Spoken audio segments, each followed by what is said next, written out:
اس شاہی خاندان کا آخری حکمران جس کی بنیاد جولیس سیزر نے رکھی، اوباشی، عیاشی، سنگ دلی اور صفاکی نے نیرو کے دور میں کچھ ایسا عروج پایا کہ انسانی تہذیب و تمدن کی پوری تاریخ کا سر جھک گیا۔ اسی کے بارے میں کہا جاتا ہے کہ روم چل رہا تھا اور نیرو بانسری بجا رہا تھا۔ نیرو کی ماں کا نام ایگریپینا تھا۔ وہ شہنشاہ کیلیگولا کی سگی بہن اور من پسند داشتہ تھی۔ دونوں بہن بھائی جس شیطانی اور شیروانی کھیل کے کھلاڑی تھے، وہ کچھ دیر تک لوگوں کی نظروں سے اوجھل رہا، لیکن جب بات پھیلی تو پھیلتی چلی گئی۔ کیلیگولا کی موت کے بعد ایگریپینا کا چچا کلاڈیس سلطنت روما کا نیا بادشاہ بنا۔ 12 اکتوبر 53 عیسوی کو ایگریپینا نے کلاڈیس کو زہر دے کر ہلاک کر دیا اور یوں فوج اور سینٹ کو ساتھ ملا کر نیرو کی تخت نشینی یقینی بنا دی۔ اگلے ہی دن فوجی قیادت نے شہنشاہ نیرو زندہ باد کا نعرہ لگایا اور 17 سالہ نیرو شہنشاہ روم بن گیا، اور اسی شام سینٹ نے بھی نیرو کا والیانہ استقبال کر کے اسے بابائے قوم کا خطاب دیا۔ نیرو رنگین طبع اور موسیقی کا دل دادا تھا۔ گانے کا تو اسے جنون تھا۔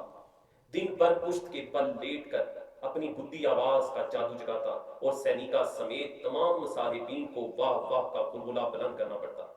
پھر اس نام نہاد فنکار نے عیاشی و اوباشی کے وہ طریقے وضع کیے جو اپنی مثال آپ تھے۔ اس نے اخلاق باختہ امیر زادوں کا ایک بڑا گروہ جمع کیا۔ وہ رات کے وقت ایک غلام کے بیس میں روم کے چکلوں اور کہبہ خانوں کا رخ کرتا، قدم نشے کی زیادتی کی وجہ سے لڑکھڑا رہے ہوتے۔ ایسے میں جو بھی نیرو اور اس کے بدماش ساتھیوں کے سامنے آتا، اس کے ساتھ دست درازی کی جاتی۔ رنگین مزاجوں کی اس شاہی منڈلی کا شکار اکثر عورتیں ہی ہوا کرتی تھیں۔ جب لوگوں میں یہ بات پھیلی کہ بہت سے مرد اور عورتیں نیرو کے ہاتھوں رات کی تاریکی میں بے عزت ہوتے ہیں، تو نیرو جیسے اور لوگوں نے بھی یہی سلسلہ شروع کر دیا۔ اب شہر روم کی گلیوں میں کسی عورت کی عزت محفوظ تھی، نہ کسی مرد کا وقار۔ نیرو اپنی جنسی حیوانیت میں اس قدر بڑھ چکا تھا کہ اپنی بیوی کی خادمہ ایکٹے سے لے کر پوپیا سابینا کے علاوہ اپنی سگی ماں ایگریپینا کو بھی نہ چھوڑا۔ نیرو روم والوں کو خوش کرنے اور اپنے ظلم و جبر سے ان کی توجہ ہٹانے کے لیے اکثر ایسے جشن منعقد کیا کرتا تھا۔ جھیل کنارے بنائے گئے مذکورہ جشن میں شرکت کے لیے کسی دعوت نامے کی ضرورت نہ تھی۔ جس کا جی چاہے آئے، کھائے، انگور کی بیٹی سے دل بہلائے اور ہوا کی بیٹیوں کی آبرو سے کھیلے۔ جشن کے مقام پر درختوں کے کئی جھنڈ تھے۔ بہت سے چھوٹے چھوٹے مکانات خصوصی اور ہنگامی طور پر تعمیر کیے گئے۔ سارا رومی حسن یہاں یوں اکٹھا ہو گیا تھا جیسے شمع کے گرد پروانے ہجوم کرتے ہیں۔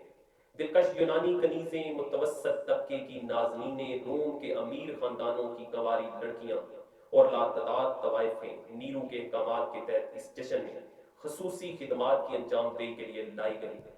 اس تقریب میں شراب پی کر مدہوش ہونے والی روم کی آدھی آبادی نے وہ گل کھلائے کہ خدا کی پناہ۔ جہاں تک نظر جاتی تھی شرمناک مناظر کا طویل سلسلہ دکھائی دیتا تھا۔ نیرو ملکہ پوپیا کو اپنے ساتھ لپٹائے یہ شرمناک کھیل بہت دلچسپی سے دیکھتا اور خوش ہوتا رہا۔ جشن کے اختتام پر روم والے بھی مسرور تھے اور ان کا شہنشاہ بھی، لیکن یہ تو محض ابتدا تھی۔ جھیل والے جشن سے فارغ ہو کر نیرو آرام کرنے انٹیم چلا گیا اور 19 جولائی 64 عیسوی کی صبح اسے خبر ملی کہ روم میں آگ بھڑک اٹھی۔ پورا شہر ایک وسیع و عریض الاؤ کی شکل اختیار کر چکا ہے اور شاہی محل بھی خطرے میں ہے۔ وہ فی الفور ایک گھوڑے پر سوار ہو کر روانہ ہوا۔ جب شہر کے قریب پہنچا، آسمان تک بلند ہوتے شعلے نظر آئے تو وہ چونک اٹھا۔ وہ ایک بلند مقام پر گیا جہاں سے آگ کی تباہکاری زیادہ واضح طور پر دیکھی جا سکتی تھی۔ اس کی آنکھوں کے سامنے روم آگ کے شعلوں میں دفن ہوتا جا رہا تھا۔ شہر والوں کی بھیانک چیخیں اور ہولناک کراہیں ہوا کے دوش پر سوار اس تک پہنچ رہی تھیں، لیکن نیرو بنسری بجا رہا ہے۔ اس کے ہونٹوں پر ایک گیت جاری تھا جو اس کی اپنی ہی شاعری کا شاہکار تھا۔ تقریباً ایک ہفتے تک روم چلتا رہا۔ آگ بجھی تو شہر کا بیشتر حصہ سیاہ خاک اور مہیب کھنڈروں میں بدل چکا تھا۔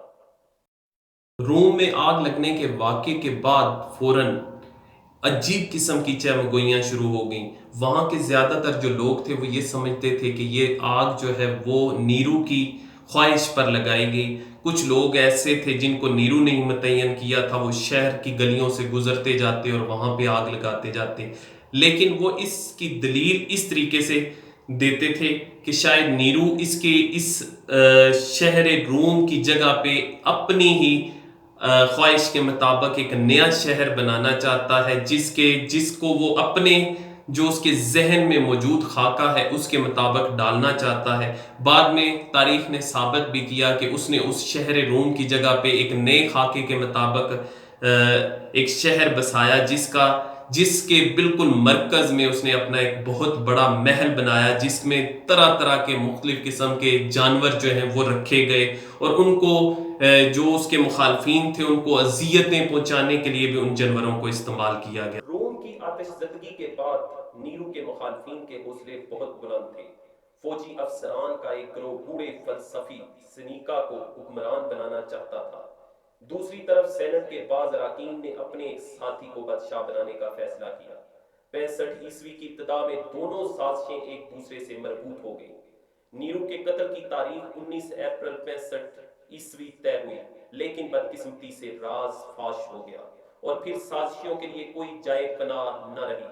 17 افراد کو ہلاک کر دیا گیا اور سینیکا نے اپنی بیوی اور بھتیجے لوکان سمیت خودکشی کرنے کو ترجیح دی۔ تاہم جو سازشی وعدہ معاف گواہ بن گئے، ان کے لیے معافی کا اعلان کر دیا گیا۔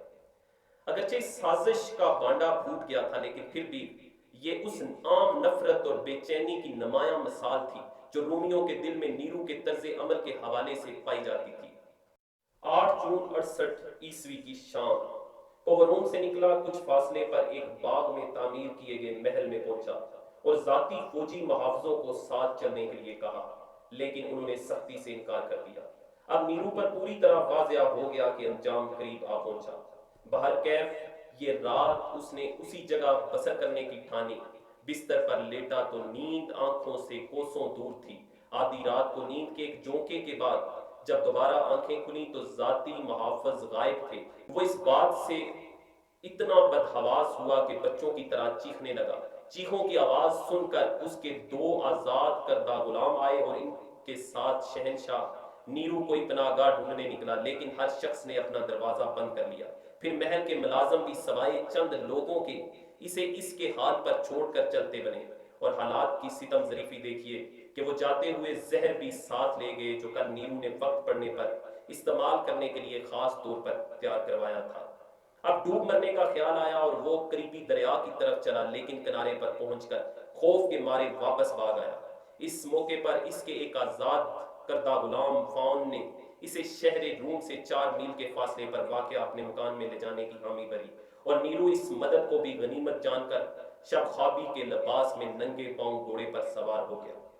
اسی دوران اطلاع آئی کہ سینٹ نے نیرو کی موت کا حکم دے دیا ہے اور سپاہی اس کی تلاش میں ہے۔ اس خبر کے اثر اور فاؤن کے سمجھانے بجھانے پر نیرو خودکشی کے لیے تیار ہو گیا۔ اس نے اپنے لیے ایک قبر کھودنے کی ہدایت کی، جس پر فاؤن کے مکان میں موجود کچھ ساتھیوں نے فوراً عمل کیا۔ جب قبر کھودی جا رہی تھی تو بے شمار لوگوں کی جانیں لینے والا سفاک اور عیاش نیرو بلک بلک کر رو رہا تھا۔ آخر قبر تیار ہو گئی۔ اب نیرو تذبذب میں تھا کہ آخر کس طرح موت کو گلے لگائے۔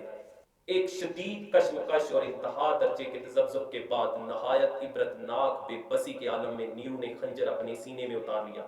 ایک شخص نے زخم پر تولیہ رکھنا چاہا تو جاں بلب نیرو کے ہونٹوں میں جنبش پیدا ہوئی اور اس نے کہا، اب وقت بیت چکا ہے۔ 9 جون 68 کو 14 سال حکومت کرنے کے بعد محض 30 سال 5 ماہ اور 26 دن کی عمر میں نیرو نے اپنے آپ کو ہلاک کر لیا۔